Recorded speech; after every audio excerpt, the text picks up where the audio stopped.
पूर्ण परमात्मा ने नमः। जब जब भूल पड़े, इस पत्र में सार ज्ञान की एक झलक है सेवा में। पूज्य गुरुदेव स्वामी रामदेवानंद जी महाराज जी को दंडवत प्रणाम। गुरु जी के श्री चरणों में कोटि कोटि नमन। परमेश्वर कबीर जी के हीरे मोती लालो व सर्व संगत को दास का शुभ आशीर्वाद। आप सभी की अटूट श्रद्धा गुरुदेव के चरणों में सदा बनी रहे। आप भक्ति दान सेवा करके आजीवन मर्यादा का पालन करते हुए इस महाकष्टदायक यानी दुखालय दुखों के घर काल ब्रह्म यानी ज्योति निरंजन के लोक से निकलकर अपने पिता के घर सतलोक में चले जाओ। आपको एक पत्र भेज रहा हूं। यह गुरुदेव स्वामी रामदेवानंद जी के लगाए बाग के पेड़ पौधों में लगे कीड़ों से रक्षा करेगा। यह स्प्रे का काम करेगा। काल के दूतों से बचाव के लिए रक्षा कवच बनेगा। इसको पढ़कर भी जो काल के भेजे दूतों से किनारा नहीं करेगा वह परमेश्वर कबीर जी का हंस नहीं है, वह काल की फरद में चढ़ा है। संत गरीबदास जी ने सब ओर से स्पष्ट कर रखा है। कहा है कि गरीब सटदल दोनों दिन का दिल में दोष ना धार। सतगुरु का कोई एक है काल का भरा संसार। अर्थात जो मार्गदर्शक गुरु पद पर परमेश्वर का भेजा संत है उसे सांत्वना देते हुए कहा है कि जो परमेश्वर कबीर जी की शरण नहीं आते या आकर फिर काल के दूतों के खेमे में चले जाते हैं उस कारण से महादुखी ना हो, उनके प्रति दोष दिल में ना मान कि इतना समझाने के बाद नरक में जा रहे हैं। जो सठ दल यानी जो 6 पंथ हैं उस समय तक अन्य पंथ नहीं चले थे, गिरी पुरी नाथ वैष्णव आदि आदि, तथा दोनों धर्मों हिंदू तथा मुसलमान के व्यक्तियों को काल ब्रह्म ने जकड़ रखा है। ये सब काल की फरद में चढ़े हैं। सतगुरु का तो कोई कोई हंस यानी भगत तथा भगतमती है, वह दृढ़ रहेगा। सर्व संगत के लिए यह पत्र संजीवनी से कम नहीं है। इसको महीने में या जब इच्छा हो अवश्य सुनते या पढ़ते रहना है। इसको नित्य पाठ की बजाय मासिक पाठ समझकर जब इच्छा हो अवश्य पढ़ना या सुनना है। यह रोग प्रतिरोधक जड़ी यानी काल के प्रभाव को रोकने का काम करेगी। अपनी भक्ति क्रियाओं पर दृढ़ विश्वास बनेगा। विश्वास के बिना भक्ति सफल नहीं होती। आशा करता हूं जो काल के दूतों के जाल में फंसे हैं वे भी पुनः विचार करेंगे, अपने निज घर की सुध लेंगे, जीवन की रक्षा करेंगे और अन्य सुरक्षित रहेंगे। हे मानव शरीर प्राप्त प्राणियों, आपको अनमोल अवसर मिला है अपना कल्याण करवाने का। सब सद्ग्रंथ तथा सब पहुंचे हुए संत यानी परमात्मा प्राप्त संत तथा स्वयं परमेश्वर कबीर जी बताते हैं, जो उनकी अमर वाणी में अंकित हैं कि मानो स्त्री पुरुष का जन्म दुर्लभ है, यह बार बार नहीं मिलता। जैसे प्रमाण मिलता है कागभूषण का, उसने यही बताया है कि मैंने अनेकों मानव जन्म बिना भक्ति के व्यर्थ किए। कुछ परिस्थिति ऐसी बनी जिस कारण से एक गुरु बनाया जो भगवान शिव का उपासक था। मेरे से भयंकर गलती हुई, मैंने अपने गुरु का खड़ा होकर सम्मान नहीं किया, जिस कारण से मेरे को भगवान शिव ने आकाशवाणी द्वारा श्राप दिया कि तूने अपने गुरु का अपमान किया है, मेरे लोक में आने योग्य तू नहीं है, तेरे को 1 लाख वर्ष तक नरक में डाला जाएगा। ये आकाशवाणी गुरु जी ने भी सुनी। गुरु जी को पता नहीं था कि इसने ऐसी गलती की है। तब गुरु जी ने कहा कि भगत परमात्मा शिव जी से क्षमा याचना कर। कागभूषण को साथ लिया। गुरु जी ने भगवान शिव से आंखों में पानी भरकर याचना की कि हे भगवान, बालक है, गलती हो गई, क्षमा करो। ऐसी प्रार्थना कई घंटों की। तब शिव ने कहा कि नरक में इसे जाना पड़ेगा, 1 लाख वर्ष तक इसको नरक में रहना भी पड़ेगा। परंतु इसके गुरु की प्रार्थना स्वीकार कर ली है। मैं अपने दिए श्राप को वापस नहीं ले सकता। मेरे आदेश से इसको यमदूत कोई कष्ट नहीं देंगे। ऐसा ही हुआ। 1,00,000 वर्ष नरक में रहकर उसे मानव जन्म मिला, क्योंकि उसको उसके गुरु ने दिल से नहीं उतारा था। कारण यह था कि कागभूषण ने गुरु से तथा प्रभु शिव से अपनी गलती की क्षमा याचना कर ली थी। कबीर जी ने कहा है कि कबीर हरि के रूठते गुरु की शरण जाए, कह कबीर गुरु रूठते हरि नहीं होत सहाय। यानी यदि राम रुष्ट हो जाए तो पूर्ण गुरु के पास जाए, वह सत साधना करवाकर कष्ट दूर करवा देता है। यदि गुरु रुष्ट हो गया तो परमात्मा सहायक नहीं होगा। कागभूषण को उस मानव जन्म में भी भक्ति की तड़प थी। वह लोमस ऋषि के सत्संग में गया, अपने अज्ञान से ऋषि के प्रवचनों में त्रुटि बताने लगा, समझाने से भी नहीं समझा। तब ऋषि ने कहा कि तेरी चांडाल जैसी दुर्बुद्धि है, तू चांडाल के घर जन्म लेगा। कागभूषण को अपनी गलती का एहसास हुआ कि मेरे पास मेरे तर्क का कोई शास्त्रोक्त प्रमाण नहीं था। मैंने ऋषि से विवाद नहीं करना चाहिए था। ऋषि के चरणों में गिरकर अपनी गलती की क्षमा याचना की। ऋषि द्वारा दिए श्राप को सुनकर क्रोध नहीं किया। मायूस होकर कहा कि ऋषिवर क्षमा करो। ऋषि ने कहा कि श्राप वापस नहीं हो सकता। फिर कागभूषण ने कहा कि हे देव, इतनी दया करो कि चांडाल बनकर भी मेरी भक्ति में आस्था कम न हो। तब ऋषि जी को उसे गिड़गिड़ाता देखकर दया आ गई और आशीर्वाद दे दिया कि तेरी भक्ति में लगन कम नहीं होगी। तब उसका जन्म कागभूषण रूप में हुआ। मुख काग यानी कौवे का, से शरीर देवता जैसा हल्के तेज का। उस कागभूषण वाले जन्म में उसे कबीर परमेश्वर जी सतगुरु रूप में जोगजीत नाम से मिले। ज्ञान चर्चा हुई तब उसके जीवन की गाड़ी पटरी पर आई। अब वह उस श्रेणी में है जिनको परमेश्वर कबीर जी सतपुरुष अपनी नजर में रखते हैं। उनको जैसे तैसे भक्ति से चार्ज करते रहते हैं। कागभूषण का मोक्ष किस युग में होगा? जब वह मानव होगा तथा पूर्ण समर्पित होकर पूर्ण सतगुरु जी से दीक्षा प्राप्त करके आजीवन मर्यादा में रहकर भक्ति सेवा तथा दान करेगा। इस संजय दिल्ली ने तो गुरु जी की आज्ञा का ही उल्लंघन सीना ठोक कर किया है। अपने आप गुरु बनने की कोशिश कर रहा है, आशीर्वाद देने लगा है जो इसका चित्र गवाह है, जिसमें यह मुझ दास की नकल करके अंगुली अंगूठे से सटाकर आशीर्वाद दे रहा है। यह मुद्रा कबीर जी और मेरे गुरु जी तथा दास के अतिरिक्त कहीं देखने को नहीं मिलेगी। मेरे बाद जो नकली हैं वे बकवाद करके जीवन नष्ट कर सकते हैं। बालक बहुते प्यारा माँ का, उससे बढ़कर शिष्य गुरुओं का। अर्थात माता को बच्चा बहुत प्रिय होता है, गुरु को अपना शिष्य माता से भी अधिक प्रिय होता है।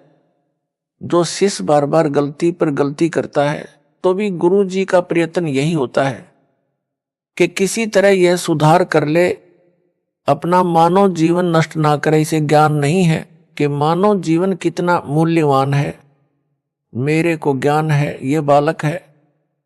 जब बालक बार बार समझाने से भी नहीं मानता तो गुरु जी के पास एक ही विकल्प बचता है कि उस गंदे सेब को सेबों के ढेर से निकालकर कूड़े में फेंक दे। फिर उसे सूअर खाते हैं। दास का इस पत्र को लिखने का भी यही उद्देश्य है कि संजय दिल्ली अपना जीवन नष्ट ना करे, अब भी गलती की क्षमा याचना करके नाम शुद्ध करवाकर अपने मानव जीवन को धन्य बनाए, नरक में ना जाए। दास गुरु है, गुरु का कर्तव्य बनता है कि शिष्य को हर संभव कोशिश करके नरक जाने से बचाए। यदि किसी का बेटा बेटी बालक चला जा रहा है, सामने गहरा गड्ढा है, माता पिता की दृष्टि पड़ जाए तो वे दौड़कर उसे बचाने की भरसक कोशिश करते हैं। बच्चा माता पिता को अपनी ओर आता देखकर विचार करता है कि ये मेरे को खेलने से रोकने के लिए मुझे पकड़ने को आ रहे हैं। वह और तेज चल पड़ता है। माता पिता के प्रयत्न के पश्चात भी गड्ढे में गिरकर जीवन से हाथ धो बैठता है। माता पिता के पास रोने पीटने के अतिरिक्त कुछ शेष नहीं रहता। दास बार बार पत्र लिखकर संजय दिल्ली व पवन जयपुर को पकड़ने की कोशिश कर रहा है, परंतु ये दोनों नरक वाले गड्ढे की ओर दौड़ रहे हैं। संजय को तो गुरु बनने की हवस लगी है। जो माँ बाप का कार्य है मानव समाज के साथ विश्वासघात है, गुरु जी के साथ विश्वासघात है। अब इसको मान बढ़ाई का रोग लग गया है। यह काल का दृढ़ जाल है। कबीर जी ने कहा है कि कबीर राज तजना सहज है, सहज त्रिया का नेह। मान बढ़ाई ईर्ष्या दुर्लभ तजना, ये अर्थात मनुष्य राज तथा पत्नी का मोह त्याग सकता है, परंतु मान बढ़ाई शिष्यों से चंवर करवाना, चरणों पर फूल चढ़वाना, गले में माला डलवाना तथा दंडवत करवाना, संत रूप में नकली शोभा पाना तथा ईर्ष्या मेरे विश्वास पात्र भक्तों व मेरे से ईर्ष्या करना आदि छोड़ना इसके लिए अब कठिन है। यदि यह सब छोड़कर अपना कल्याण करवा लेगा तो सचमुच महान है, विद्वान है। यदि क्षमा याचना नहीं करता है तो वास्तव में शैतान है। भोले भगत जो संजय दिल्ली से भ्रमित हैं, उनको भी इसी प्रकार विचार करना चाहिए जैसे उन भक्तों ने किया है जो इसके जाल से निकले हैं और वापस आकर नाम शुद्ध करवाकर अपना मानव जीवन नष्ट होने से बचा लिया है। दास ने पता करवाया कि जो भगत लौटे हैं उनसे पूछो कि कैसे समझ आई कि वह झूठा उपाखंडी है। उन्होंने बताया कि संजय दिल्ली कहता था कि मैं गुरु जी का सम्मान करता हूं। वो तो सही है, परंतु उनका भाई तथा कमेटी वाले गुरु जी से धोखा कर रहे हैं। जो दान का पैसा आता है उसे धर्म पर नहीं लगाते, अपनी जेब में भर रहे हैं। गुरु जी के लिए वकील नहीं कर रहे हैं। वे गुरु जी को बाहर नहीं आने देना चाहते। आप मेरा साथ दो, रुपए दो, मैं गुरु जी के लिए अच्छे वकील करूंगा, शीघ्र बाहर करवा दूंगा। हमने उस संजय को बहुत रुपए दिए, परंतु उसने कुछ नहीं किया। गुरुजी हिसार जेल में वह सत्संग करता था मेरठ में और कहता था कि जब तक गुरुजी को बाहर नहीं निकलवा दूंगा तब तक यहां मेरठ में हर सप्ताह सत्संग करता रहूंगा। उसकी ऐसी बातें अच्छी तो नहीं लगती थी, परंतु उसकी झूठ बहुत साफ सुथरी थी। हमारी बुद्धि पकड़ नहीं पा रही थी। जब गुरुजी का पत्र आया कि इसे पैसे ना दो, इसने 50 लाख रुपए भक्तों से वकील करने के नाम पर ठग लिए हैं तथा इसको यानी संजय को गुरुद्रोही घोषित कर दिया है। उसने यानी संजय ने कहा कि यह गुरु जी का पत्र नहीं है, उनके भाई ने झूठा पत्र उनके नाम से भेजा है। हमें पत्र में लिखी भाषा गुरु जी के भाई की नहीं लगी, क्योंकि हम आश्रम में जाते थे तो उनका भाई एक कमरे में बैठकर शंका का समाधान किया करता। हमने कई बार उनके पास बैठकर उनका ज्ञान सुना। ज्ञान वही गुरुजी वाला था, परंतु जो प्रवचन की भाषा गुरुजी की है तथा जो पुस्तकें गुरुजी ने लिखी है वह भाषा पत्र की भाषा से पूर्ण रूप से मिलती है, उनके भाई की भाषा से नहीं मिलती। संजय दिल्ली अब स्वयंभू गुरु बनकर आशीर्वाद देने लगा। यह बात हमें खटकी कि हमारा गुरु भाई हमारा गुरु कैसे हो सकता है। इसे नाम देने का अधिकार भी गुरुजी ने नहीं दे रखा।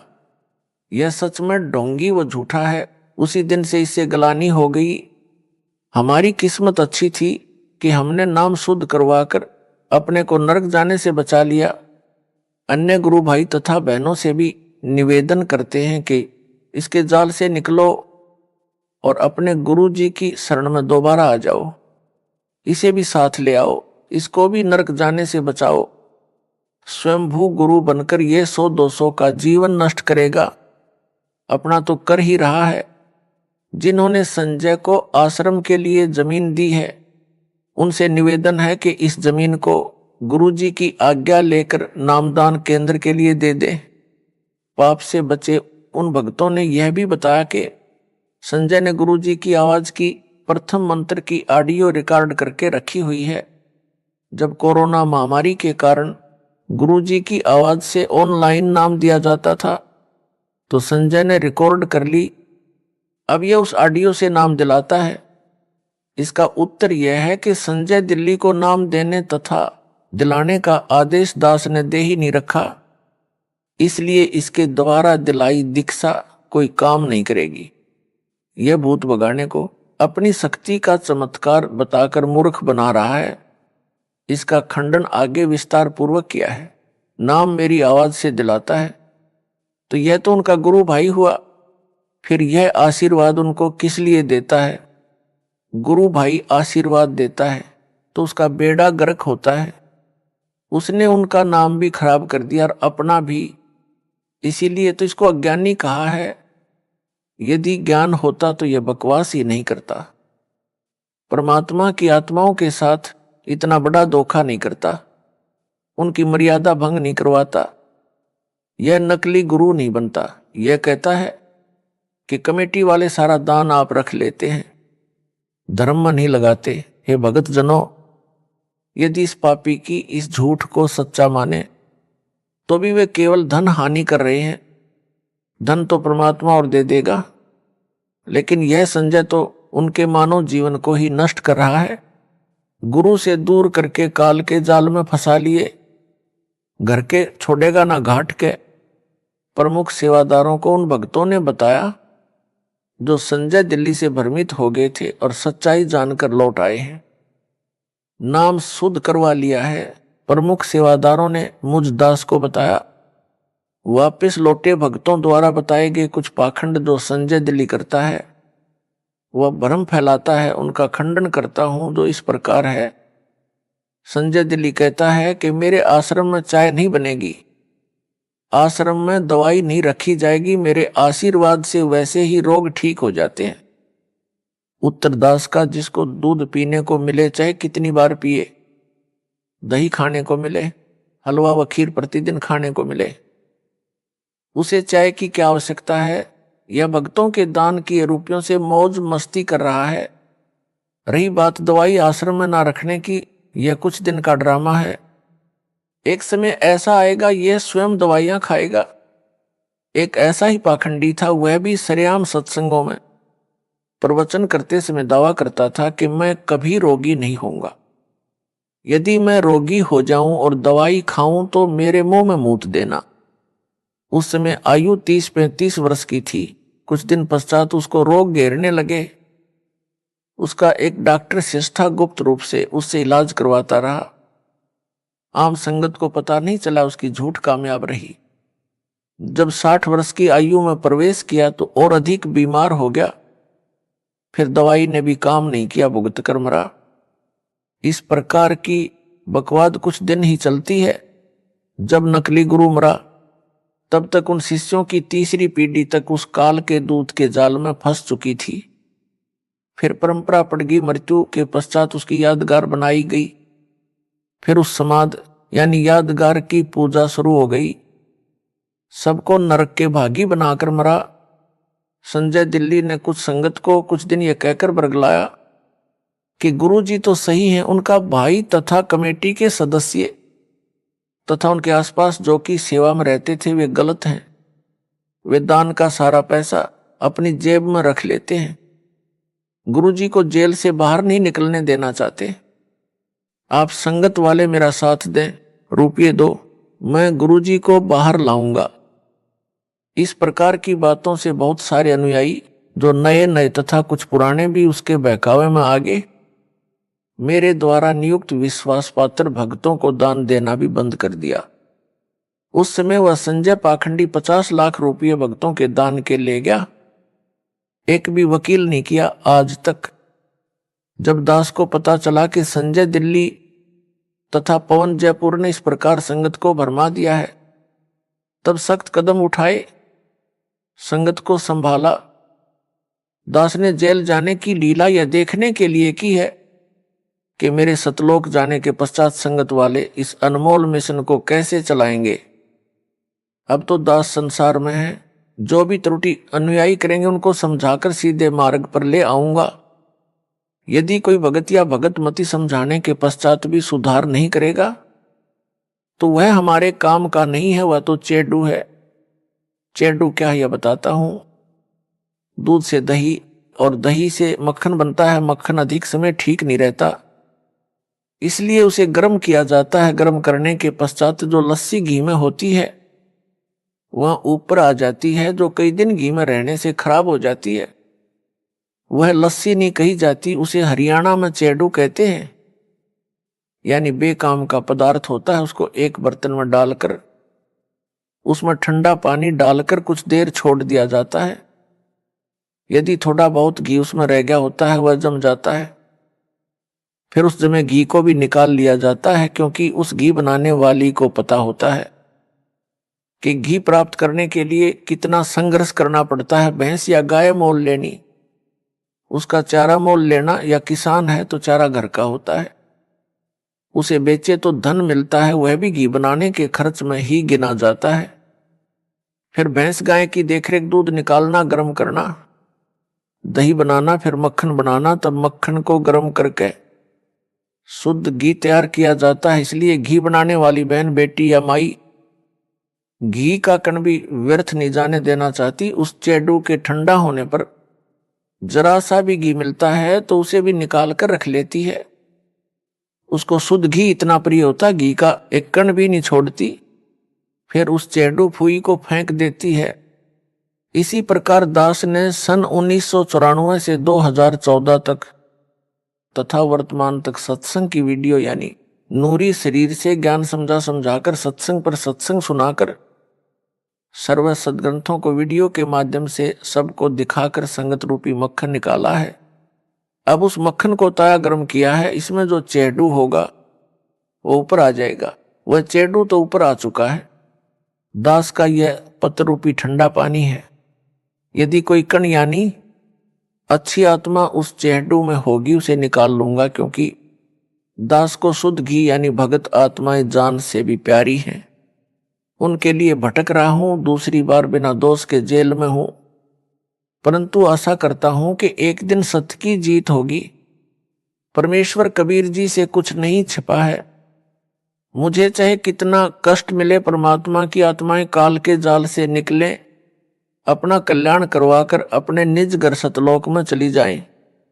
दास आपको मासुखी देखना चाहता है, मुझे अपने कष्ट की कोई परवाह नहीं है, परंतु जो मन में बांस उपजा है इससे डर लग रहा है।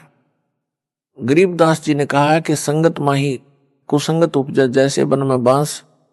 आप घिस घिस आग लगाया करें वनखंड का भी नाश, अर्थात जैसे वन में अन्य फलदार व कीमती लकड़ी वाले पेड़ों के साथ साथ बांस भी उग जाता है।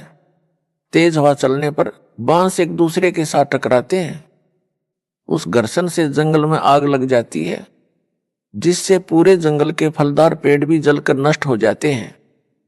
यह संजय साकट तथा पौन जयपुर वही कुसंगत उपजी है। कुछ संगत के भगत भी इनके साथ लगे थे। जब दास को पता चला कि संजय व पौन नाम के दो जालिम संगत में आग लगा रहे हैं, तब सब संगत को आदेश दिया कि इनका साथ छोड़ दो। जिन भक्तों को मैंने जिम्मेदारी दे रखी है उनकी बातें मानो। दान के सब पैसों का हिसाब दास के पास आता है, एक पैसा भी गलत प्रयोग नहीं हो रहा। कमेटी वालों ने सब हिसाब बनाकर संगत के पुराने भक्तों को दिखाया।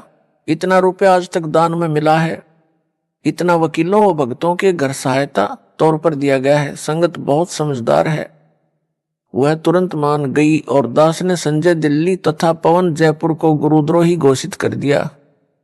फिर तो सब संगत उनसे किनारा कर गई।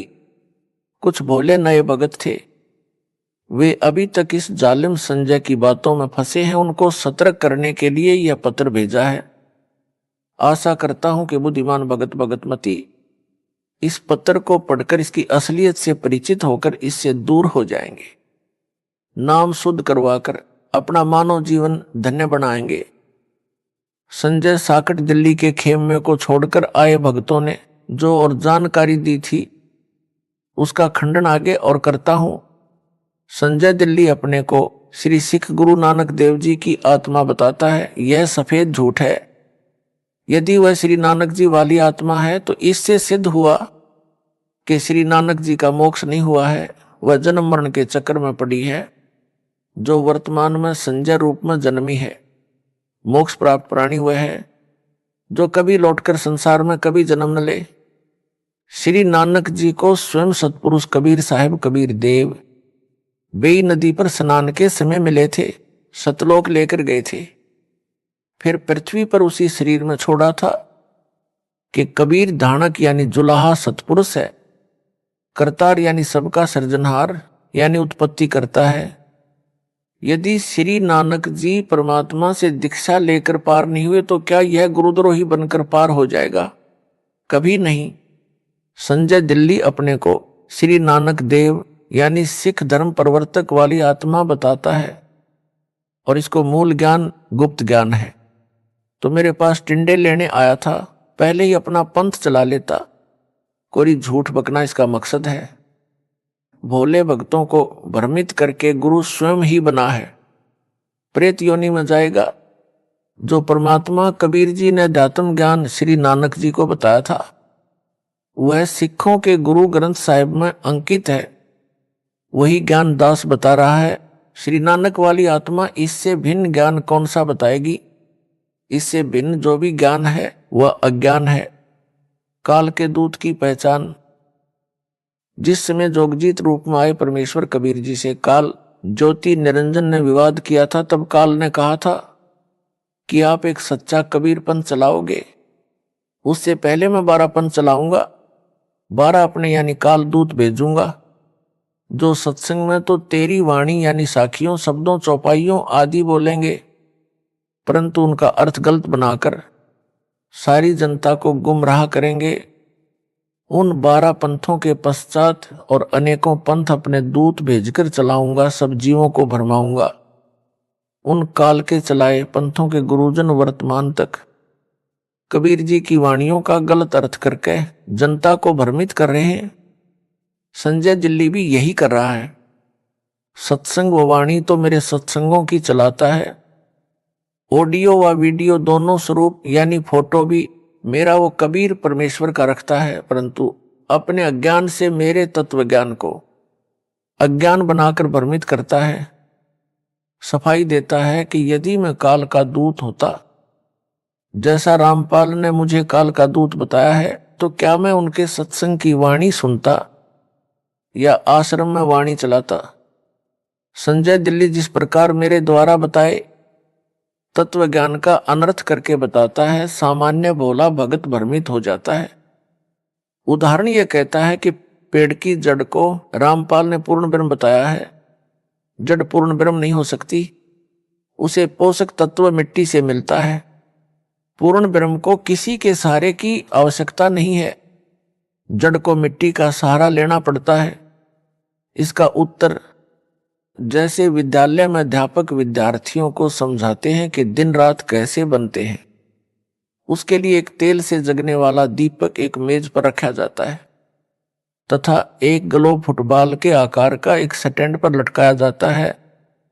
अध्यापक कहता है कि बच्चों, दीपक को सूर्य मानो, ग्लोब को पृथ्वी मानो।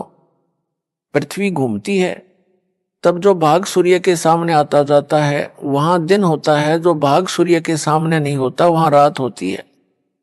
इस संजय जैसा मूर्ख विद्यार्थी तर्क दे कि दीपक सूरज नहीं हो सकता।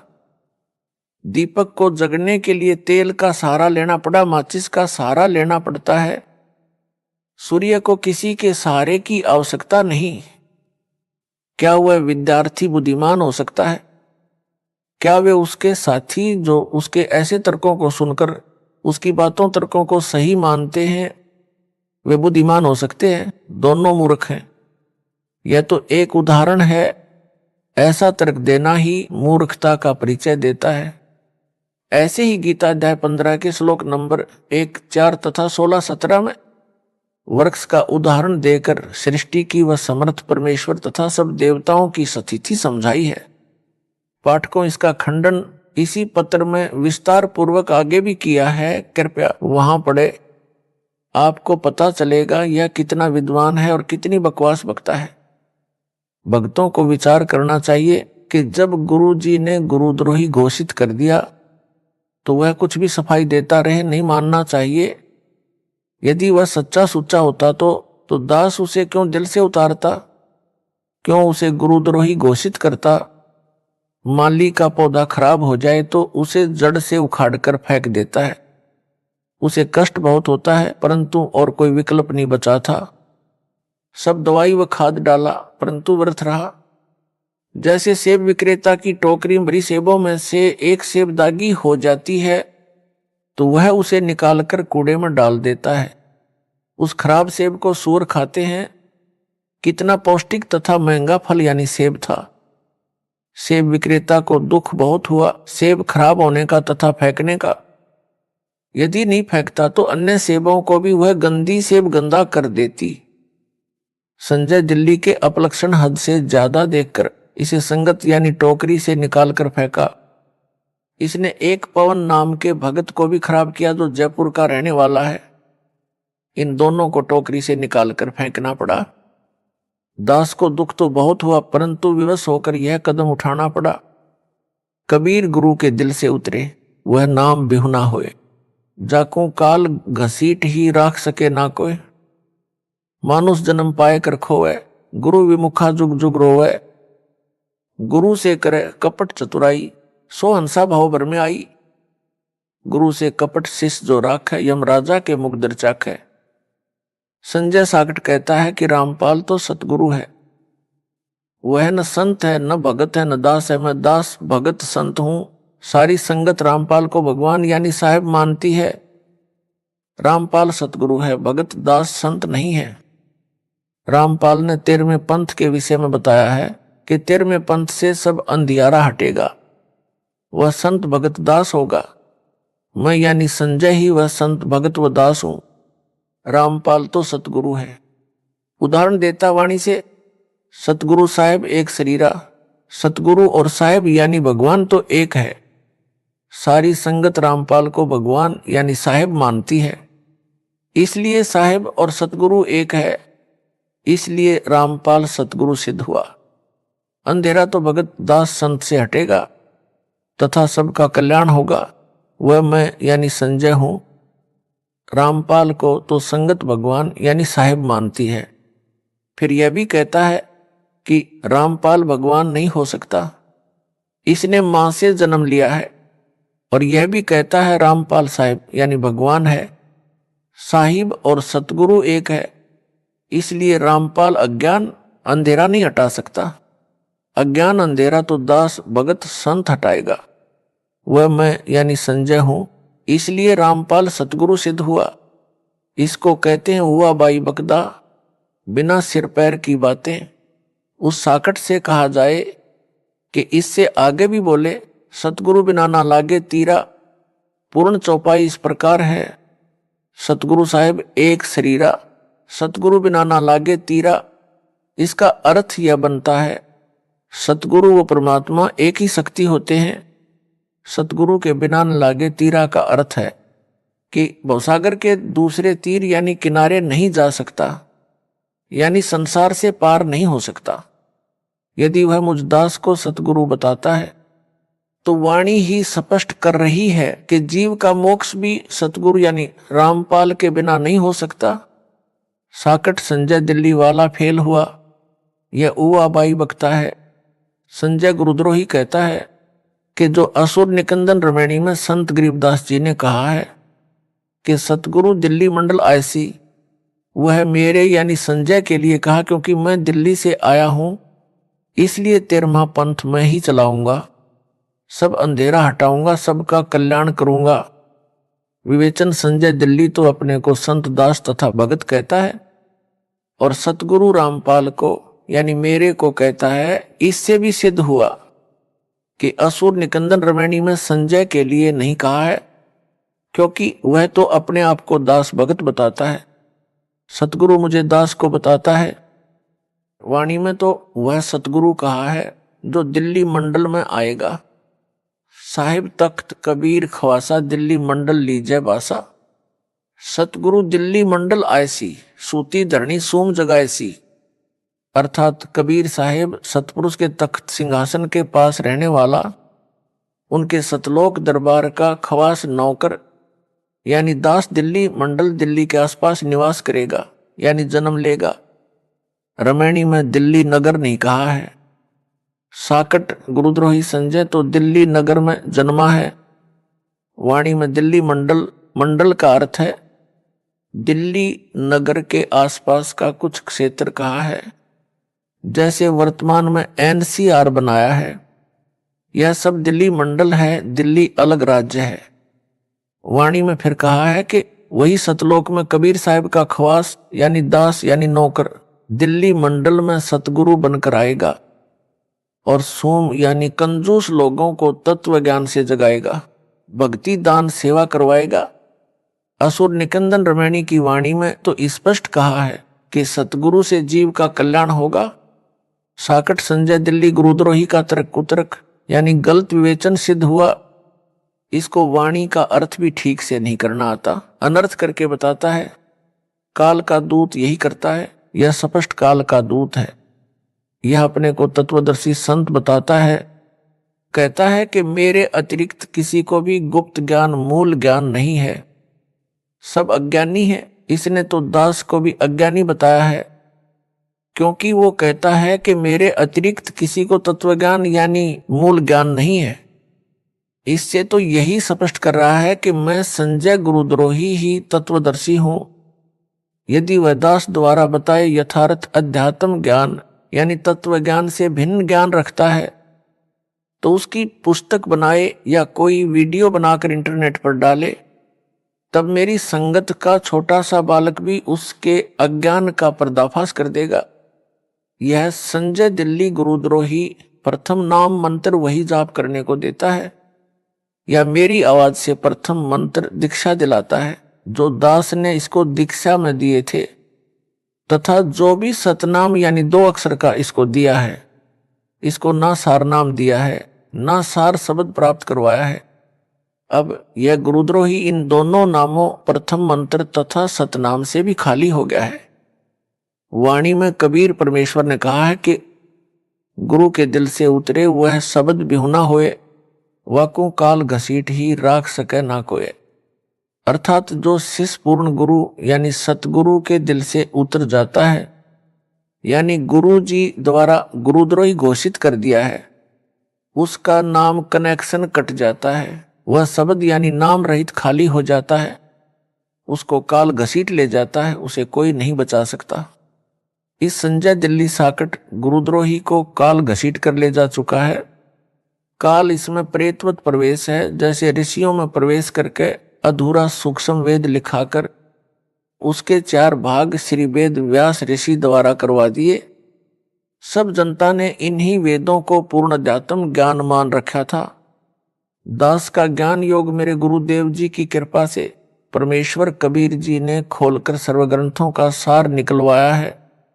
सूक्ष्म वेद यानी तत्व ज्ञान जो स्वयं कबीर परमेश्वर जी ने प्रत्येक युग में प्रकट होकर सतलोक से चलकर आकर बताया था, उसे सब ग्रंथों से भी प्रमाणित किया है। इससे हटकर जो कोई भी ज्ञान बताएगा वह अज्ञान होगा। कबीर जी ने कहा है कि 9 मन सूत उलझिया ऋषि रहे जखमार, सतगुरु ऐसा सुलझा दे उलझे ना दूजी बार। अर्थात कबीर परमेश्वर जी ने कहा है कि अध्यात्म ज्ञान रूपी 9 मन यानी 360 किलोग्राम सूत, कच्चा धागा जो चरखे से काता जाता था, जो कपास से बनता था, उलझा हुआ है। ऋषिजन भी इसे समझने सुलझाने की अत्यधिक कोशिश कर रहे हैं, परंतु सुलझा नहीं यानी स्पष्ट नहीं हुआ। संध्या आरती में भी यही कहा है कि सनक सनंदन नारद मुनिजन शेष पार नहीं पावे, शंकर ध्यान धरे निस्वासर अजहू ताही सुलझावे। अर्थात ऋषियों तथा शेषनाग को भी परमात्मा का पार नहीं पाया, यानी यथार्थ रूप में नहीं समझ सके। शंकर भगवान कहलाने वाला भी दिन रात हठ योग करके ध्यान लगाकर परमात्मा को समझने तथा ज्ञान सुलझाने में अभी तक लगा है, कुछ भी सुलझ नहीं पाया है। सतगुरु ऐसा स्पष्ट कर देगा यानी सुलझा देगा, जो फिर उस युग में दोबारा किसी के उलझाने से यानी अज्ञान बनाने से नहीं उलझेगा। इस वाणी से यह भी स्पष्ट हुआ कि तत्व ज्ञान को सतगुरु ही प्रकट कर सकता है। संजय साकट दिल्ली तो अपने को संत दास भगत बताता है तथा सतगुरु मुझ दास को बताता है। इससे भी यह अपने अज्ञान के मकड़ जाल में स्वयं ही फंस गया, अर्थात झूठा सिद्ध हो गया है। यदि इस गुरुद्रोही की बात को सच्ची माने जो यह कह रहा है कि मैं संजय दिल्ली ही तत्व ज्ञान जानता हूं, मूल ज्ञान जानता हूं, तो नाम मेरे यानी दास वाले क्यों जपता है, क्यों अपने जाल में फंसाए भोले भक्तों को देता है? फिर तो नाम भी भिन्न होने चाहिए। यदि यह कहेगा कि नाम तो यही सही है, तो फिर इसके तत्व ज्ञान का क्या अचार डालना है? मोक्ष तो निज नामों से होना है, वे यह दास दीक्षा में दे रहा है। दास को मेरे गुरुदेव स्वामी रामदेवानंद जी से नामदान करने की आज्ञा मिली है, जो एक संत मत की परंपरा है। इसको गुरुद्रोही घोषित मेरे द्वारा कर रखा है। इससे ये नाम लेने से कोई लाभ नहीं होगा, यानी मोक्ष नहीं हो सकता। विशेष दास ने अपने पूज्य गुरुदेव जी के सानिध्य में अध्यात्म ज्ञान को बारीकी से समझ लिया था। गुरु मर्यादा में रहना मोक्ष का मूल मंत्र है, जिसका दास ने परमात्मा से डरकर पालन किया। गुरुपद दास को दिया जाएगा, यह तो स्वप्न में भी नहीं सोचा था, क्योंकि दास एक सामान्य भगत था, गृहस्थी बाल बच्चेदार था। हरियाणा सिंचाई विभाग में जेई यानी जूनियर इंजीनियर के पद पर नौकरी करता था। दास ने अपने छोटे भाई महेंद्र दास को यह ज्ञान बताया। एकदम नया तथा पहले वाले से बिल्कुल विपरीत होने के कारण पहले तो कोई रुचि नहीं दिखाई, परंतु बड़ा भाई होने के कारण ज्ञान सुनने से इनकार नहीं कर सका, मन मारकर सुनता रहा। फिर परमेश्वर कबीर जी की कृपा से, गुरुदेव जी के आशीर्वाद से दास का प्रयत्न सफल हुआ और मान गया। गुरु जी यानी स्वामी रामदेवानंद जी से दीक्षा उसे दिलाई। फिर तो उसने अपने अनेकों साथियों को भी ज्ञान समझाया, उनको गुरुदेव जी यानी स्वामी रामदेवानंद जी से नाम दिलाया। यह दास भी अपने संपर्क वालों को ज्ञान समझाकर गुरु जी से दीक्षा दिलाता था। ऐसा शुभ कर्म वर्षों चलता रहा। दास ने 17 फरवरी 1988 को पूज्य गुरुदेव जी से दीक्षा ली थी। सन 1994 तक सबको गुरुदेव जी से दीक्षा दिलाया करता। एक दिन नए भक्तों को नाम दिलाने के लिए गुरुजी के पास गया। भगत महेंद्र दास भी मेरे साथ थे। समागम चल रहा था। गुरुजी के आसपास बहुत सारे भगत बैठे थे। गुरुजी उनमें से किसी की फरियाद सुन रहे थे। हम सब भक्तों के पीछे बैठ गए। एक सेवादार के माध्यम से पहले की तरह नए भक्तों को नाम दिलाने का निवेदन किया। भगत की बात सुनकर गुरुदेव जी ने हमारी ओर कृपा दृष्टि की। हम सब ने दंडवत प्रणाम किया। उसी समय सैकड़ों भक्तों की उपस्थिति में दास को नाम देने का आदेश दिया। कहा कि आज के बाद तू नाम दिया करेगा। मेरे को पसीना छूट गया। विचार किया कि कोई गलती तो नहीं हो गई जिससे गुरुजी नाराज हो गए हो। कानों पर विश्वास नहीं हो रहा था। गुरुजी नाराज नजर नहीं आ रहे, मुस्कुरा रहे थे, इसलिए हिम्मत बनी रही। दीक्षा देने का आशीर्वाद देते समय कहा कि आज के बाद यह तुम्हारा गुरु होगा। उपस्थित भक्तों की ओर संकेत करके कहा। मेरी दशा देखकर समझ गए कि भगत घबरा गया है। बोले कि अपने को अकेला न समझना, मैं तेरे साथ रहूंगा। परमेश्वर कबीर जी के आदेश से यह आशीर्वाद तेरे को दिया है। तेरे बराबर विश्व में संत नहीं होगा। आशीर्वाद देकर हमें भेज दिया। सुबह माइक से आवाज लगी कि रामपाल रोहतक को स्वामी जी याद कर रहे हैं। हम सब तुरंत पहुंच गए। भगत महेंद्र दास भी साथ था, क्योंकि हम छुडानी गांव में ही भगत महेंद्र दास की ससुराल में रुके हुए थे। उस रात दास को नींद नहीं आई कि इतनी बड़ी जिम्मेदारी को कैसे निभा पाऊंगा। गुरुदेव तो जानी जान थे, उनको पता था कि भगत की हालत खराब हो गई है। जाते ही फिर कहा कि अपने को अकेला मत समझ, परम शक्ति तेरे साथ है, मैं भी तेरे साथ हूं। तेरे समान विश्व में संत नहीं होगा। और कहा कि इन सबको नाम दे जो नए भगत दीक्षार्थ आए थे। अपने सामने दीक्षा दिलाई। स्वामी जी ने सर्व संगत को बोल दिया कि आज के बाद मैं किसी का गुरु नहीं रहूंगा, रामपाल से दीक्षा ले लो। कारण यह था कि मेरे दादा गुरुजी ने उनको सारनाम देने का आदेश नहीं दे रखा था, क्योंकि प्रारंभ से परंपरा चली आई थी दास को ही सारनाम दिया जाना था, क्योंकि उत्तराधिकारी को ही सारनाम दिया जाता था। स्वामी जी ने मेरे अतिरिक्त किसी को सारनाम नहीं दिया था। मेरे को आगे सारनाम देने का परमेश्वर कबीर जी का आदेश स्वामी जी को मिलने के बाद ही दिया था।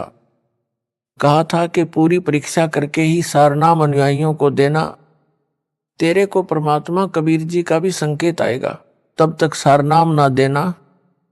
यह सब निर्देश बाद में दास को अकेले को तलवंडी बाई जिला फिरोजपुर पंजाब में आश्रम में दिया था। जब दास अकेला ही उनसे मिलने पहुंचा था, स्वामी रामदेवानंद जी गुरु महाराज जी का वचन फला है जो आज आपके सामने है। विश्व में ज्ञान छा गया है।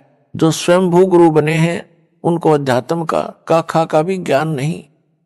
कितना भार सिर पर लिए हैं। यह संपूर्ण अध्यात्म ज्ञान का टोटा है। जो नकली गुरुओं का जीवन नष्ट करता है, उसके चेलों चेलियों का भी तर्क गुरु के अनुयायियों की जिम्मेदारी गुरु पर होती है, गुरु के सिर पर भार होता है।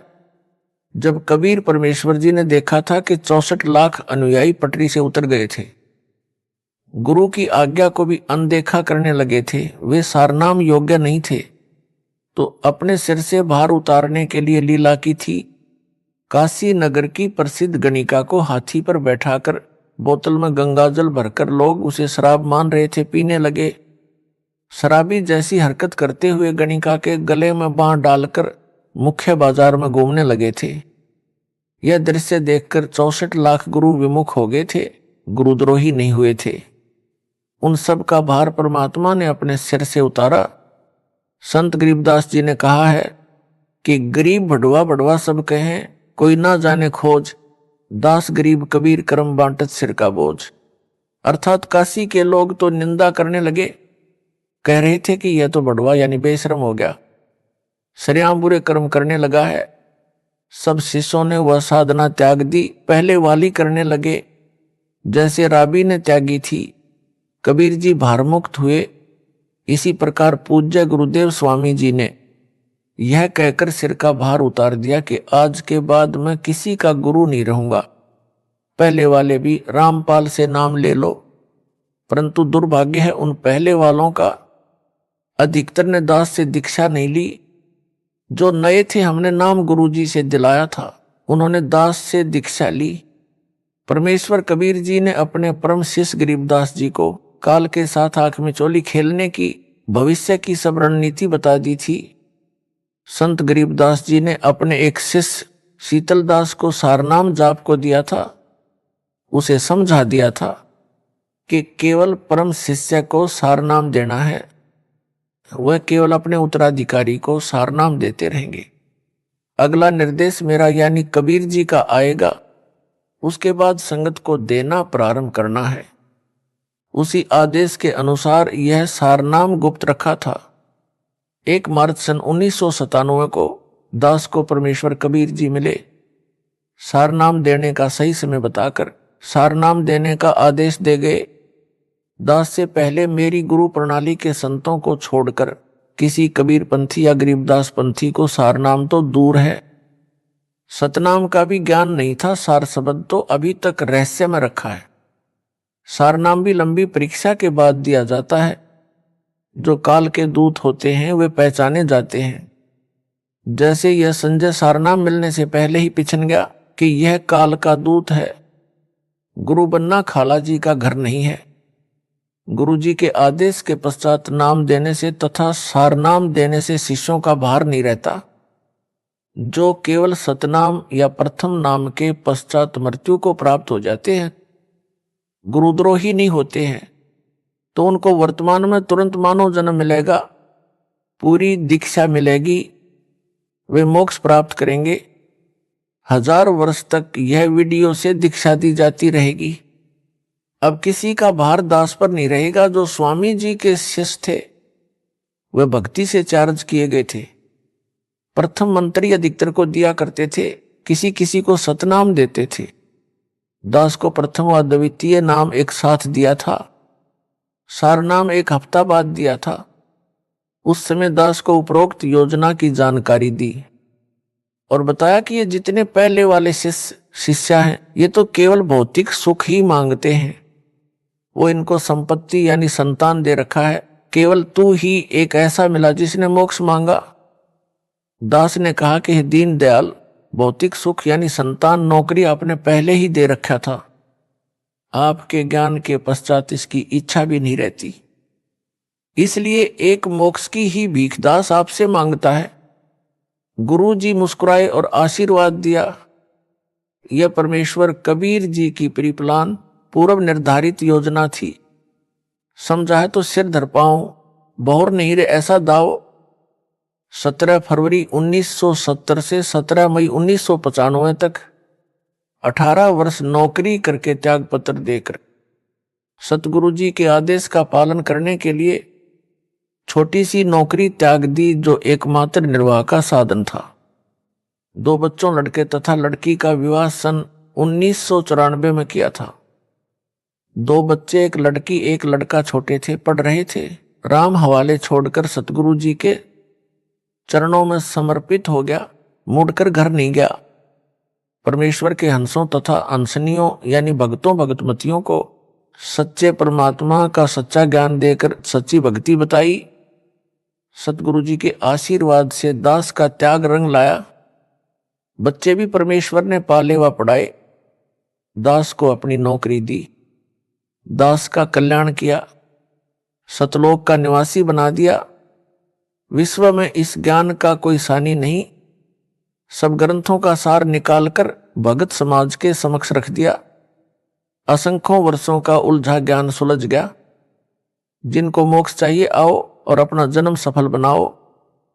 गरीब ज्यों बच्चा गऊ की नजर में, यूं साईं को संत, भक्तों के पीछे फिरे भगत वत्सल भगवंत। यह कहावत दास के ऊपर चित्रार्थ हुई। दास ने भक्तों के सहयोग से गांव-गांव नगर-नगर में जाकर सत्य ज्ञान सत्य साधना की अलख जगाई। गुरुदेव के आशीर्वाद ने सब कार्य किया। सन 1996 में किसी भगत के रिश्तेदार ने एक गज यानी 85 वर्ग गज में बनी एक कमरा, बरेंडा, रसोई, बाथरूम तथा लैट्रिन, कुछ आंगन वाली छोटी सी कुटिया कुछ समय के लिए प्रयोग करने के लिए दी। यह कुटिया उसने स्वयं खरीदकर अपने पाखंडी गुरु को बनाकर दे रखी थी, जो बाद में धोखेबाज निकला। जो मेरे पूज्य गुरु जी के पास रहता था, भगवान वेश भी ले रखा था, गुरु के साथ भी धोखा करके भागा था, गुरुद्रोही बना था। कुटिया दान करने वाला हमारा भगत नहीं था, उस पाखंडी का भगत था, जिस कारण से वह किसी बाबा पर विश्वास नहीं करता था। हमारे भगत के कहने पर वह कुटिया उधारी दी थी। जब भगत ने पूर्ण विश्वास दिलाया, तब परम पूज्य गुरुदेव स्वामी रामदेवानंद जी के 3 आश्रम पंजाब राज्य में, खन्ना, मोगा तथा तलवंडी भाई की, तथा एक आश्रम नजफगढ़ दिल्ली में था, जहां पर दास को दीक्षा की भीख मिली थी। उस समय दास ने उनकी सेवा में एक भगत भेज रखा था। भगत ने बताया कि दादा गुरुजी ने अपने निजी सेवादारों को बुलाया और बोले कि मुझे हरियाणा ले चलो रामपाल के पास। आयु बहुत हो चुकी थी, लंबा सफर करना उचित ना था। भक्तों ने निवेदन किया कि आपका लंबे सफर में जाना उचित नहीं, परंतु एक नहीं सुनी। सन 1996 में 13 दिसंबर से 19 दिसंबर तक उसी जींद कुटिया के पास खाली प्लाटों में, जो किसी किसी के थे, निर्माण नहीं किया था, प्रथम खुला पाठ 7 दिन का किया जा रहा था। परमात्मा 12 दिसंबर 1996 को ही जींद कुटिया में आ गए। दास देखकर आश्चर्यचकित तथा बहुत खुश हुआ, दंडवत किया। भगत जन सेवा में लग गए। उस प्रथम अनुष्ठान को अपने सानिध्य में सफल करवाया। 7 दिन मौसम बसंत जैसा रहा। 20 दिसंबर 1996 को सर्दी व धुंध छा गई। स्वामी जी उस कुटी में 23 जनवरी 1997 तक रहे। 24 जनवरी को तलवंडी बाई पंजाब में गए। 25 जनवरी को विश्राम किया। 26 जनवरी 1997 को बैठे बैठे सतलोक चले गए। सब आश्रमों की सुविधा त्याग कर अपने दास विदुर के पास आए। वहां जब देखा कि यथार्थ कबीर पंथ यानी 13वें पंथ की नींव दृढ़ हो चुकी है, सतलोक चले गए। जब उनका जींद कुटिया में डेरा था, दास उनकी आज्ञा लेकर गांव में सत्संग व पाठ करने गया था। सेवादारों को बताया था कि दास उस दिन आएगा, तब तक गुरुजी का ध्यान रखना। उस निश्चित दिन को दास कुछ लेट हो गया। कुटिया में केवल गुरुजी के स्नान आदि की व्यवस्था शुद्धता से की थी। शुद्धता का ध्यान रखते हुए दास जींद पहुंचकर किसी भगत के घर स्नान करने लगा, जिस कारण से देरी हुई। उस समय तक सेवादारों से 10 बार पूछा कि रामपाल आया है। उनको तान रखा था कि पता करो क्यों नहीं आया। उस समय मोबाइल को तो जानते भी नहीं थे, अन्य फोन भी गांव में नहीं थे। जब भक्तों को पता चला तो एक भगत आया और बोला, स्वामी जी ने 10 बार पूछ लिया कि कहाँ है, आज आने की कह गया था, क्या कारण हुआ। दास उसी समय भगत की मोटरसाइकिल लेकर तत्काल पहुंचा। कई भगत बैठे थे। दास ने दंडवत किया और चरण चंपी करने लगा। दास का सिर पकड़ा और ऊपर को किया। बोले, मैंने भगवान पा लिया, तेरा पाना दुर्लभ हो गया। दास चुप रहा। गुरुदेव की अंतरात्मा की आवाज थी। अगले दिन तलवंडी बाई वाले आश्रम में चले गए, वहां से सतलोक गमन किया। कबीर हरि के रूठते गुरु की शरण में जाए, कह कबीर गुरु रूठ गए तो हरि ना होत सहाय। कबीर जिन बातों से गुरु दुख पावे, उन बातों को दूर भावे। गरीब इन बातां क्या पाइए, राजी कर सतगुरु रूठे नू। अर्थात गुरु को प्रसन्न रखो, मोक्ष होगा। बकवादों से कुछ नहीं मिलना। यह संजय दिल्ली गुरुद्रोही दावा करता है कि यहां मेरे आश्रम में भूत माफी मांगते हैं। भूतों को यहां बुलाया जाता है। बहुतों की प्रेत बाधा दूर हो रही है। यह क्या छोटी बात है? क्या मेरे में शक्ति नहीं है? इसका उत्तर इस प्रकार है। आपको राबी के विषय में ज्ञान है कि उसने सतगुरु देव जी से दीक्षा लेकर 4 वर्ष साधना की थी। फिर किसी मजबूरी के कारण वह साधना त्यागनी पड़ गई। परंतु ऐसी परिस्थिति में भक्ति मार्ग त्यागना गुरुद्रोही की श्रेणी में नहीं आता, गुरु विमुख वाली श्रेणी में आता है। उस 4 वर्ष की मर्यादित साधना से उस देवी में इतनी भक्ति की शक्ति हो गई थी कि उसके लिए मक्का वाला मंदिर उड़कर विमान की तरह लेने चला आया और उस भगत आत्मा को लेकर यथास्थान पर स्थापित हो गया। परंतु मोक्ष से बहुत दूर रही। मोक्ष कई जन्मों में कष्ट भोगकर पुनः सतगुरु शरण में आने से ही हुआ। यह संजय साकट भी 3-4 वर्ष मर्यादा में रहा। अब यह गुरुद्रोही हो चुका है। इससे मोक्ष सौ कोस दूर हो गया है। उस मर्यादित साधना से मिली भक्ति ज्यादा नहीं टिकेगी, सीधा नरक में जाएगा। यह है सार ज्ञान। यदि इसे समझ होती तो इतनी बड़ी गलती नहीं करता। अब नाम देने का अधिकार इसको यानी संजय दिल्ली को दास ने यानी इसके भूतपूर्व गुरु ने नहीं दे रखा। वह सार नाम इसको प्राप्त नहीं। दावा करता है भूत निकालने का, भूतों को बुलाने का। भूत प्रेत निकालने व डालने वाले तो इस जैसे भारत में लाखों अड्डे हैं। इसने उस गांव को भूतगाह यानी प्रेतों का स्थान बना दिया। जैसे राजस्थान प्रांत में गांव मेहंदीपुर में बालाजी भूतगाह बना है, वहां केवल भूतों को निकालने डालने का काम है। अनगिनत जनता वहां जाती है। किसी का मोक्ष नहीं होना, क्योंकि मोक्ष तो सतगुरु से दीक्षा लेकर आजीवन मर्यादा में रहकर भक्ति सेवा दान करके प्राप्त होता है। गुरु भी पूर्ण हो। मेहंदीपुर में बालाजी का धाम कैसे बना? मेहंदीपुर राजस्थान प्रांत में एक सच्चा सुच्चा इंसान था। आयु लगभग 30 वर्ष हो चुकी थी। परमात्मा की भक्ति करता था। किसी कारण से विवाह नहीं करवाया था। जहां भी परमात्मा की कथा सत्संग चर्चा होती पहुंच जाता। सब कहते हैं कि गुरु बिन मोक्ष नहीं। उसने भी गुरु बनाया। गुरु रामायण का पाठ व कथा किया करता था। कोई भी पाठ करना होता है तो देसी गाय भैंस के घी की ज्योति जलाई जाती है जो हवन का काम करती है। उसने एक श्री राम का मंदिर भी बनवा रखा था। उसमें रामचंद्र, सीता व लक्ष्मण तथा हनुमान की मूर्तियां पत्थर की स्थापित कर रखी थी। उन मूर्तियों के सामने अखंड ज्योति जलती थी। किसी में प्रेत बाधा होती तो उस मंदिर यानी आश्रम में जग रही ज्योति को वह हनुमान की मूर्ति तथा श्री राम, लक्ष्मण, सीता की मूर्ति को देखकर चिल्लाने लग जाती, बाबा छोड़ दे, कभी नहीं आऊंगा। कुछ देर में वह प्रेत बाधा वाला व्यक्ति स्त्री या पुरुष शांत हो जाता। यह सब मेहंदीपुर वाला भगत भी देखता था। वह भी जो कोई प्रेत बाधा वाला उसके संपर्क में आता उसे गुरु धाम में ले जाता और भूत निकलवाता। एक बार गुरुजी बीमार पड़ गए, इलाज के लिए दूर शहर में चले गए। वहां लगभग 6 महीने रहना पड़ा। उसकी मौत हो गई। मेहंदीपुर वाला भगत अपने घर पर केवल हनुमान जी की पत्थर की मूर्ति को, जो उसे बारिश के मौसम में एक ऊंचे स्थान पर मिट्टी कटकर बह जाने पर दिखाई दी थी, वहां मिली थी, जो बहुत अच्छी यानी साफ नहीं बनी थी, परंतु लगती थी कि हनुमान जी की है। उसे हनुमान जी की कृपा से मिली मानकर उठा लाया। उस मूर्ति को एक स्थान पर स्थापित करके अखंड ज्योति लगाता था। 3 समय हनुमान का पाठ करता था जो गुरु ने बता रखा था।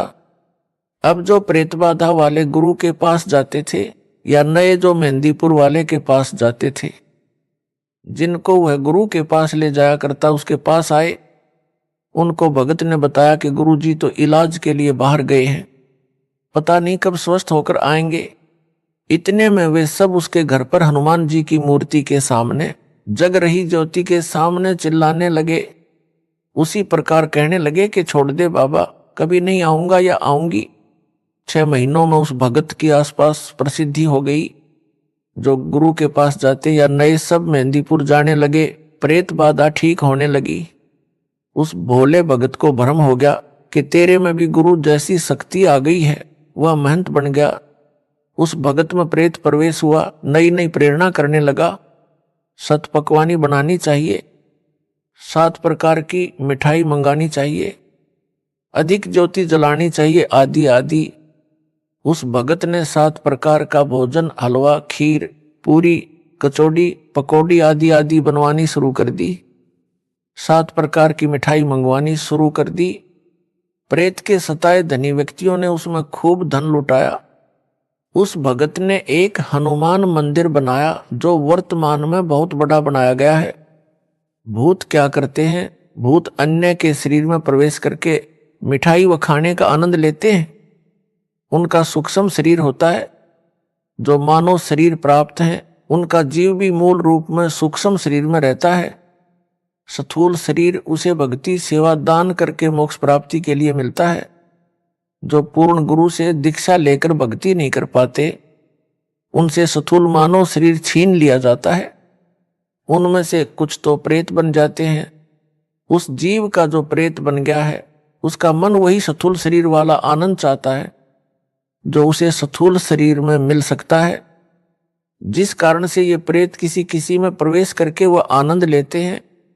जो व्यक्ति शराब पीते हैं छोड़ नहीं पाते, उनमें कोई शराबी मरकर भूत बनकर प्रवेश है। वह चाहकर भी शराब नहीं छोड़ पाता। मेहंदीपुर में बालाजी के नाम से भगत ने मंदिर बनाया। मिठाई, मेवा, काजू, बादाम, किशमिश, मनुखा, दाख आदि का भोग लगाने लगा। यह प्रेत प्रेरणा से किया। जो प्रेत बाधा वाला मेहंदीपुर जाने लगा उसका भूत तुरंत निकल जाता और उस गांव यानी मेहंदीपुर के व्यक्ति जो शाम को आरती में आते हैं उनमें प्रवेश कर जाता है और वहां परमानेंट डेरा बना लेता है। प्रतिदिन भिन्न भिन्न प्रकार की मिठाई खाता है। इस प्रकार मेहंदीपुर बालाजी का धाम भूतगा बन गया, यानी भूतों की छावनी बन गया। मोक्ष ना तो उस भगत का हुआ ना वहां जाने वालों का होगा।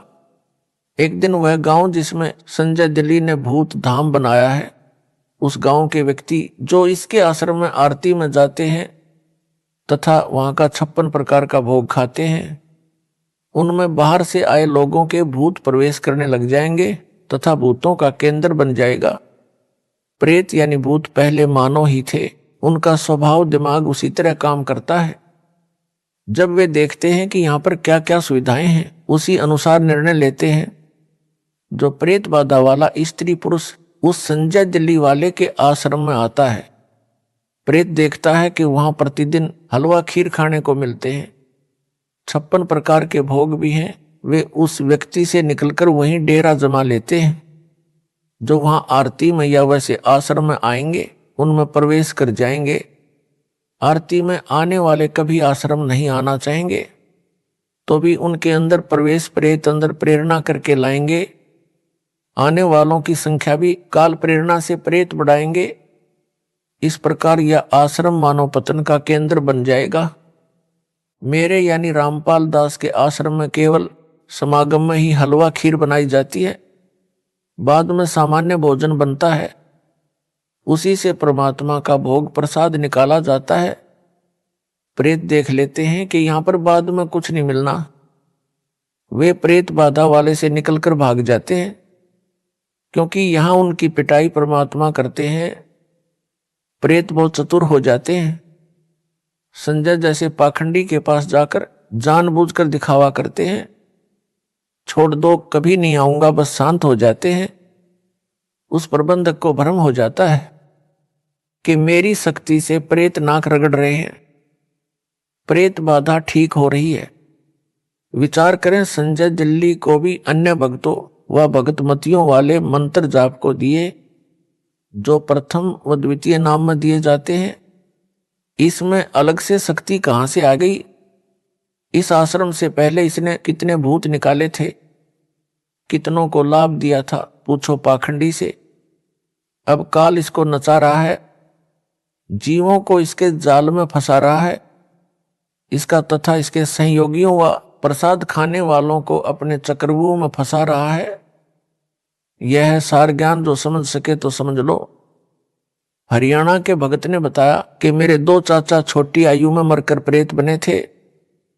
वे मेरे भाई की पत्नी में प्रवेश करके बताते थे कि घर में झगड़ा हम करवाते हैं, शराब पीने की प्रेरणा हम करते हैं, शहर में मिठाई खाने हम ले जाते हैं।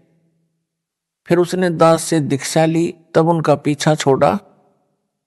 मोक्ष ना संजय दिल्ली गुरुद्रोही का होगा, ना उसके संपर्क में आने वाले भक्तों व भगतमतियों का होगा। सब भूत बनेंगे, नरक में गिरेंगे। एक बड़ा अधिकारी था, वह राम व हनुमान का परम भगत था। मेहंदीपुर बालाजी की वर्तमान में बड़ी ख्याति है। उसने बताया कि मेरे घर में बहुत सुख था, परंतु हनुमान जी का परम भगत होने के कारण एक बार प्रबल प्रेरणा बनी कि मेहंदीपुर धाम में मत्था टेक कर आए। अपनी गाड़ी ली, पूरा परिवार बैठाया और पहुंच गया। उस धाम को देखकर बहुत खुशी हुई। वहां अनेकों चमत्कार देखे। कोई व्यक्ति जिसमें प्रेत प्रवेश था, बहुत बड़ा पत्थर उठाए खड़ा था। किसी को 3-4 सेवादार पकड़ रहे थे, उन सबको दूर पटक देता था, आदि आदि। घर पर आने के पश्चात मेरी पत्नी भी वही लीला करने लगी। चारपाई उठाकर फेंक दी। गेहूं का 50 किलोग्राम का कट्टा रखा था, उसे उठाकर खड़ी हो गई। वह 20 किलो वजन नहीं उठा सकती थी। अड़ोसी पड़ोसी बुलाए। एक ने बताया कि जो बालाजी जाता है उसमें हनुमान प्रवेश कर जाता है। एक बोला कि हनुमान नहीं, भूत प्रवेश कर जाता है। वह प्रवेश करके आ तो जाता है, परंतु यहां उसका मन नहीं लगता, जिस कारण से उत्पात मचाता है। किसी भूत निकालने वाले के पास ले जाना पड़ेगा। एक व्यक्ति हमारे को भूत निकालने वाले के पास ले गया। हमने सब कहानी बताई, उसने ज्योति जगाई। उसी समय मेरी पत्नी सिर घुमाने लगी। छोड़ दे बाबा, कभी नहीं आऊंगा, चिल्लाने लगी। शांत हो गई। वह बोला कि पक्का इलाज कर दिया, अब नहीं आएगा। हम घर आ गए। फिर उत्पात मचाने लगी। मैं अकेला ही अपनी पत्नी को लेकर उसी के पास गया। वहां जाकर भूत बोला कि मैं बालाजी का भगत हूं, तू क्या करेगा? भूत निकालने वाले की ओर संकेत कर रहा था। वह स्याना यानी भूत निकालने वाला बोला कि इसे मेहंदीपुर लेकर चलना होगा या वहीं निकलेगा। 2 दिन बाद उस स्याने को साथ लेकर मैं अपनी पत्नी को लेकर मेहंदीपुर गया। वहां जाते ही मेरी पत्नी सिर घुमाने लगी। कुछ देर में ठीक हो गई। मैं उस स्याने से बोला कि शीघ्र चलो। वह बोला कि कुछ रुपये चढ़ा दो, कुछ प्रसाद ले लो। मैंने जो उसने कहा वो किया और फुल स्पीड से गाड़ी चलाकर वहां से निकले। घर तक सब ठीक रहा। शाम को फिर वही लीला शुरू हुई। मेरी तो जान निकल गई कि यह क्या समस्या गले डाल ली मेहंदीपुर जाकर। उसके पश्चात जिसने जहां स्याना बताया गए 1-2 दिन ठीक ठाक रहता, फिर वही समस्या। कहीं कहीं हफ्ता ठीक निकल जाता। मेरी पत्नी में पहले 1 भूत था, फिर 3 आगे, उसमें 2 और प्रवेश वहीं से करके आगे। भूतों ने बताया कि उस गांव के जितने व्यक्ति उस मंदिर में प्रसाद लेने आते हैं सब में प्रेत प्रवेश है। हमारे को स्थान नहीं मिला, इसलिए इसमें प्रवेश करके आना पड़ा। आप पैसे वाले दिखाई देते थे। सोचा था कि यहां कुछ तो अच्छा खाने को मिलेगा। मेहंदीपुर में हाउसफुल है, एक एक में कई भूत प्रवेश हैं। एक दिन संत रामपाल जी का भगत मिला। उसने करौंथा आश्रम चलने को कहा। हमने मना कर दिया। पूछा क्या खर्च लगेगा। उसने कहा कि खर्चा कुछ नहीं लगेगा, परमात्मा की भक्ति करनी पड़ेगी, नाम लेना पड़ेगा। कई दिन तक वह हमारे घर आता रहा, तब हम माने। वह अपनी गाड़ी में बैठाकर करौंथा आश्रम में ले गया। वहां जाकर वह प्रेत बाधा समाप्त हुई। अब ज्ञान हो गया कि आम के आम गुठलियों के दाम यहीं पर हैं। मोक्ष भी होगा, 3 ताप भी कटेंगे। कबीर एक साधे सब सदे, सब साधे सब जाए, माली सींचे मूल को, फूले फले घाए। अर्थात जैसे माली यानी बागबानी का विशेषज्ञ पौधे के मूल तवज की सिंचाई करता है, एक जड़ की सिंचाई करने से सब सद है, तनाडार शाखाएं विकसित होती हैं, पौधा पेड़ बनकर फूल व फलों से लदपद हो जाता है, घने सारे फल खाने को मिलते हैं। यदि अज्ञानी व्यक्ति पौधे की शाखाओं को जमीन में गाड़ कर, ज्ञानी व्यक्ति ने पौधे की जड़ को गाड़ा होता है, उन सबको साधे यानी सिंचाई करे तो सब नष्ट हो जाएगा। इसी प्रकार एक मुझ दास से दीक्षा लेकर 3 ताप का कष्ट भी समाप्त होगा। यानी प्रेत बाधा, पितृ बाधा जो 3 ताप में से एक हैं, तथा मर्यादा में रहकर भक्ति, दान व सेवा करने से सतलोक अमरधाम भी प्राप्त होगा, यानी पूर्ण मोक्ष भी होगा। अपराधी के अपराध करने में संयोगी भी पाप के भागी होते हैं। संजय दिल्ली ने अपने गुरु दास की निंदा की। मेरे भोले भक्तों को भ्रमित करके मेरे से दूर किया, गुरुद्रोही बन गया। यह इसका पहला अपराध है। इससे बड़ा अपराध भक्ति मार्ग में नहीं है। आप तो नरक जाएगा ही। अनेकों भक्तों के भी नाम खंडित करवा दिए, जो काल ज्योति निरंजन के जाल में फिर फंस गए। जो वापस आ जाएंगे, नाम शुद्ध करवा लेंगे, वे तो बच जाएंगे। अन्य जो इसको दान देकर इसके पाप में सहयोग कर रहे हैं, वे भी इसी के समान परमात्मा कबीर जी के अपराधी हैं। जिन्होंने इस गुरुद्रोही संजय दिल्ली को भूतों का धाम बनाने के लिए जमीन दान की है, वे इसी के समान परमात्मा कबीर जी के दोषी हैं। भगत चाहे प्रथम नाम प्राप्त है, चाहे सतनाम प्राप्त है, उसको सर्वप्रथम नियम बताए जाते हैं। लिखित में प्रिंटेड कॉपी नियमों की तथा भक्ति बोध दी जाती है, जिनमें यह भी बताया गया है कि कबीर गुरु बिन माला फेरते, गुरु बिन देते दान, गुरु बिन दोनों निष्फल हैं, चाहे पूछो वेद पुराण। अर्थात गुरु धारण किए बिना नाम जाप व दान करना व्यर्थ है। कबीर गुरु बिन दान पुण्य जो करही, मिथ्या हुए कब हूं न फल ही। गुरु बिन प्रेत जन्म सब पावे, वर्ष सहंस गर्भ सो रहावे। गुरु के मिले कट्टे दुख पापा, जन्म जन्म के मिटे संतापा। गुरु बिन होम यानी ज्योति यज्ञ नहीं कीजिए, गुरु की आज्ञा माही रहीजे। गुरु को तजय भजय जो आना, ता पशुआ का फोकट ज्ञाना। गुरु से बैर करे शिष जोई, भजन नाश अरु बहुत बिगोई। गुरु के चरण सदा चित दीजय, जीवन जन्म सफल कर लीजय। गुरु से कपट शिष जो राखे, यमराजा के मुगदर चाखे। कबीर जानबूझ साची तजय करे झूठ से ने, ताकि संगत है प्रभु स्वपन में भी ना दे। संत गरीबदास जी की वाणी भी स्पष्ट करती है, गरीब गुरुद्रोही की पैड़ पर जे पग आवे बीर, 84 निश्चय पढ़े सतगुरु कहें कबीर। उपरोक्त वाणियों का अनुवाद स्पष्ट है कि पूर्ण गुरु जी को दान न करके अन्य को दान करता है वह व्यर्थ है।